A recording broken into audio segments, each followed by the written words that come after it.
সত্যি বলতে আমাদের এই যে সময়টা আছে খুবই গুরুত্বপূর্ণ সময়, আর আমার যেটা মনে হয় এই যে সময়টাকে পুরোপুরি আমাকে ইউটিলাইজ করতে হবে, যাতে আমি এইসব জিনিসগুলো আমি সামলাতে পারি এবং আমি আমার বাবা মার জন্য কিছু একটা করতে পারি।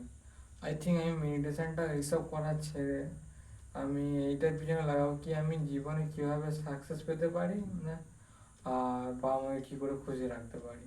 দেখো, দুদিনে মানে গার্লফ্রেন্ড করাটা খারাপ কথা নয়, যে করবনি সেরকম এমন কোনো নয়, যদি সুযোগ হয় ভগবান দেয় অবশ্যই করব।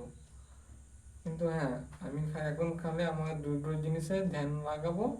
প্রথম পড়াশোনা, দ্বিতীয় হচ্ছে না, হ্যাঁ প্রথম পড়াশোনা, দ্বিতীয় হচ্ছে বাবা মাকে খুশি রাখুন। বাস আমার এই দুটোই জিনিস। আমার ভাই আমি বলতে পারছি না, সত্যি বলতে আমি দুঃখিত নিজের উপর। রাগ ঘৃণা ভরা সব জিনিসগুলো আমার উপর যেন ছড়ে বসছে একসাথে।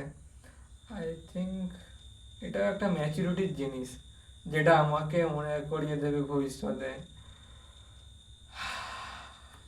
তাই আর যত ভাববো তত মন খারাপ করবে। Bye bye.